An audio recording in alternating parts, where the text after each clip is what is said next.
During my childhood, my family was like a drop of water in a vast river, never remaining in one location for long. We settled in Rhode Island when I was 8, and there we remained until I went to college in Colorado Springs. Most of my memories are rooted in Rhode Island, but there are fragments in the attic of my brain which belong to the various homes we had lived in when I was much younger. Most of these memories are unclear and pointless.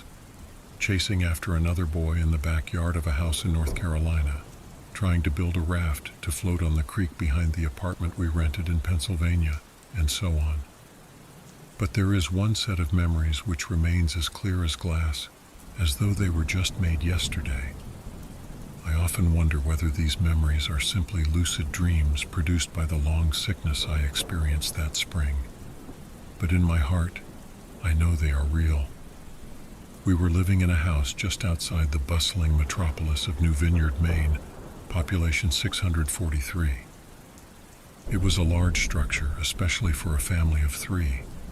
There were a number of rooms that I didn't see in the 5 months we resided there. In some ways it was a waste of space, but it was the only house on the market at the time, at least within an hour's commute to my father's place of work. The day after my 5th birthday, attended by my parents alone, I came down with a fever. The doctor said I had mononucleosis, which meant no rough play and more fever for at least another 3 weeks. It was horrible timing to be bedridden. We were in the process of packing our things to move to Pennsylvania, and most of my things were already packed away in boxes, leaving my room barren. My mother brought me ginger ale and books several times a day, and these served the function of being my primary form of entertainment for the next few weeks. Boredom always loomed just around the corner, waiting to rear its ugly head and compound my misery. I don't exactly recall how I met Mr. Widemouth. I think it was about a week after I was diagnosed with mono. My first memory of the small creature was asking him if he had a name. He told me to call him Mr. Widemouth because his mouth was large. In fact, everything about him was large in comparison to his body, his head, his eyes, his crooked ears, but his mouth was by far the largest. "You look kind of like a Furby," I said as he flipped through one of my books. Mr. Widemouth stopped and gave me a puzzled look. "Furby? What's a Furby?" he asked. I shrugged. "You know, the toy, the little robot with the big ears. You can pet and feed them, almost like a real pet." "Oh," Mr. Widemouth resumed his activity. "You don't need one of those. They aren't the same as having a real friend." I remember Mr. Widemouth disappearing every time my mother stopped by to check in on me. "I lay under your bed," he later explained. "I don't want your parents to see me because I'm afraid they won't let us play anymore." We didn't do much during those first few days. Mr. Widemouth just looked at my books, fascinated by the stories and pictures they contained. The 3rd or 4th morning after I met him, he greeted me with a large smile on his face. "I have a new game we can play," he said. "We have to wait until after your mother comes to check on you because she can't see us play it. It's a secret game." After my mother delivered more books and soda at the usual time, Mr. Widemouth slipped out from under the bed and tugged my hand. "We have to go to the room at the end of this hallway," he said. I objected at first, as my parents had forbidden me to leave my bed without their permission, but Mr. Widemouth persisted until I gave in.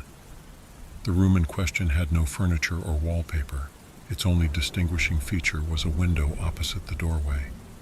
Mr. Widemouth darted across the room and gave the window a firm push, flinging it open. He then beckoned me to look out at the ground below. We were on the 2nd story of the house, but it was on a hill, and from this angle the drop was farther than 2 stories due to the incline. "I like to play pretend up here," Mr. Widemouth explained. "I pretend that there is a big soft trampoline below this window and I jump. If you pretend hard enough, you bounce back up like a feather. I want you to try." I was a 5-year-old with a fever, so only a hint of skepticism darted through my thoughts as I looked down and considered the possibility. "It's a long drop," I said, "but that's all a part of the fun. It wouldn't be fun if it was only a short drop." If it were that way, you may as well just bounce on a real trampoline. I toyed with the idea, picturing myself falling through thin air only to bounce back to the window on something unseen by human eyes. But the realist in me prevailed. Maybe some other time, I said. I don't know if I have enough imagination. I could get hurt. Mr. Widemouth's face contorted into a snarl, but only for a moment. Anger gave way to disappointment. If you say so, he said. He spent the rest of the day under my bed, quiet as a mouse. The following morning, Mr. Widemouth arrived holding a small box. I want to teach you how to juggle, he said. Here are some things you can use to practice before I start giving you lessons. I looked in the box. It was full of knives. My parents will kill me, I shouted, horrified that Mr. Widemouth had brought knives into my room, objects that my parents would never allow me to touch. I'll be spanked and grounded for a year, Mr. Widemouth frowned. It's fun to juggle with these. I want you to try it. I pushed the box away. I can't. I'll get in trouble. Knives aren't safe to just throw in the air. Mr. Widemouth's frown deepened into a scowl. He took the box of knives and slid under my bed, remaining there the rest of the day. I began to wonder how often he was under me. I started having trouble sleeping after that. Mr. Widemouth often woke me up at night saying he put a real trampoline under the window, a big one that I couldn't see in the dark. I always declined and tried to go back to sleep, but Mr. Widemouth persisted. Sometimes he stayed by my side until early in the morning, encouraging me to jump. He wasn't so fun to play with anymore. My mother came to me one morning and told me I had her permission to walk around outside. She thought the fresh air would be good for me, especially after being confined to my room for so long. Ecstatic, I put on my sneakers and trotted out to the back porch, yearning for the feeling of sun on my face. Mr. Widemouth was waiting for me. I have something I want you to see, he said.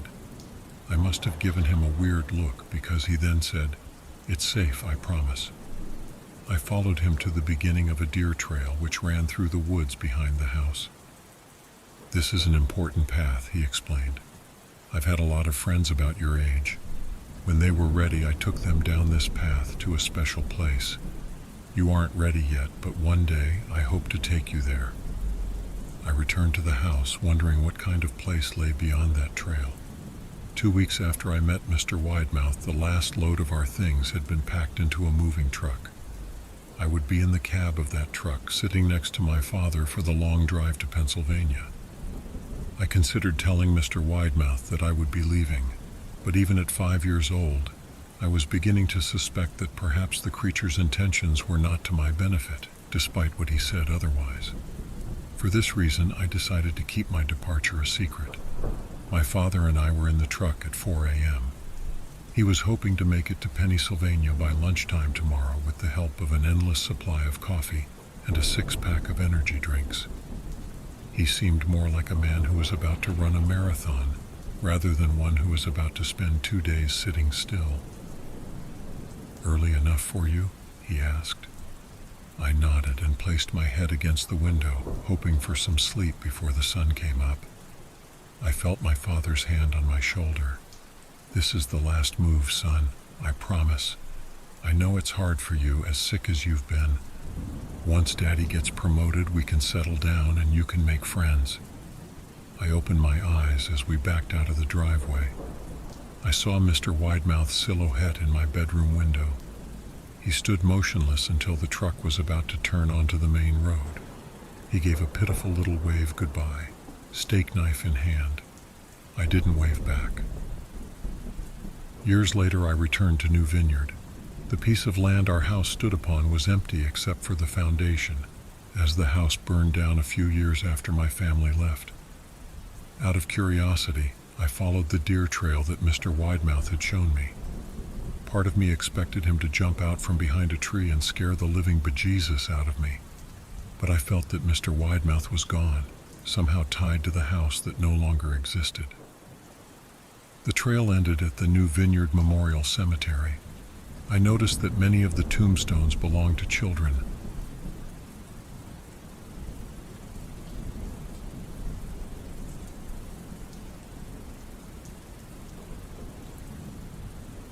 the summer of 1942, as a pigtailed girl of 11, I stood gazing up at the spacious Queen Anne with awe. I had spent the first part of my life in a large city, and this hilltop house looked like a castle. It had everything a young tomboy could want: more than 8 acres of woods and orchard, 250 feet of private lakefront, and that amazing house with its wraparound porch, a wood stove in the kitchen, and best of all, a tower. I had been promised the tower bedroom with its view of the lake. We set about refurbishing the house with enthusiasm. My life was as perfect as I could wish. I liked my new school, made friends, swam, hunted, fished, and prowled the woods.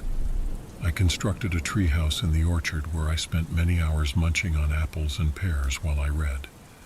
I can't recall exactly how long we lived in the house before he began to make his presence known. From my room I would hear someone walking in the attic. At first I assumed it was my mother, but I always found her in the kitchen or garden, denying she had been upstairs. Then one night I was awakened by a sensation of being watched. I opened my eyes to see an ominous figure looming over me, completely in black.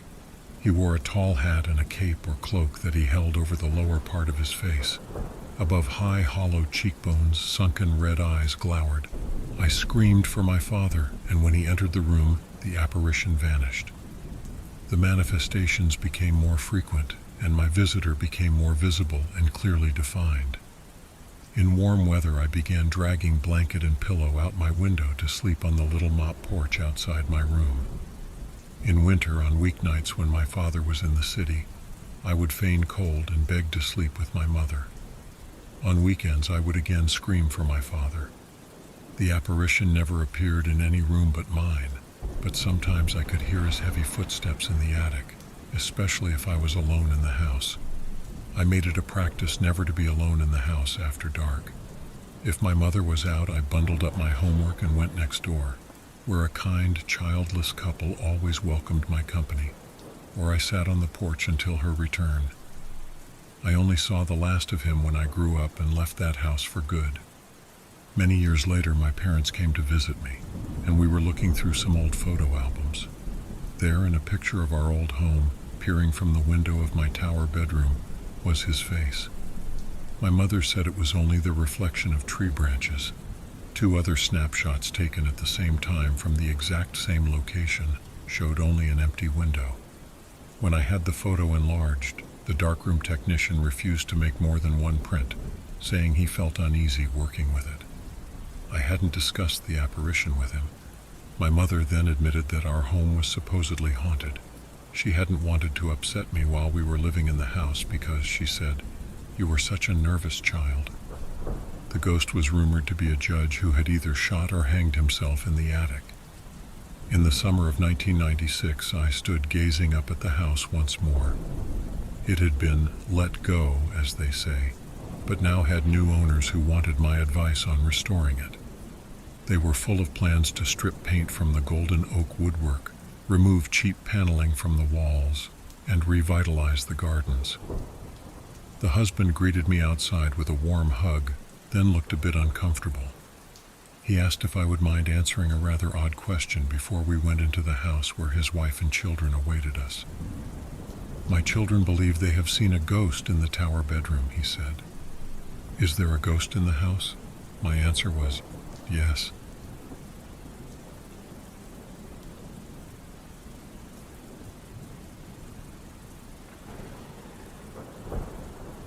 As my parents announced their evening plans, I knew I would be left alone for a few hours. Despite being accustomed to solitude, the prospect of spending the evening alone in our old creaky house wasn't exactly thrilling. Once they left, I settled into the living room, the comforting glow of the TV providing some solace.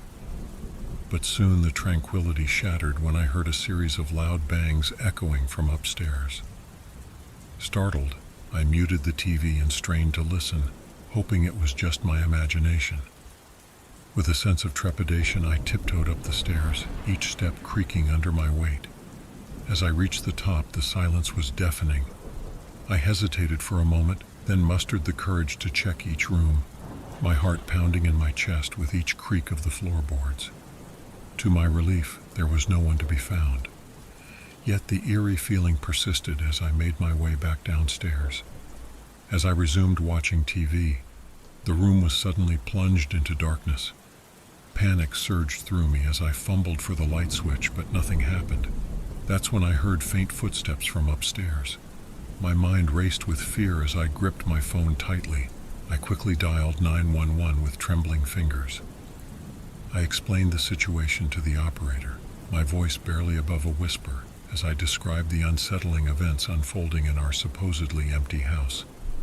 The operator urged me to stay calm and advised me to leave the house immediately.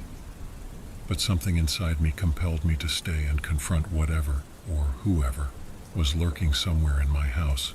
Not very bright, I know, but I wasn't thinking properly at this time. Gathering my courage, I crept upstairs, my heart pounding in my ears with each step. As I reached the top, I saw a fleeting shadow dart across the hallway. My breath caught in my throat as I hesitated, unsure of what to do next.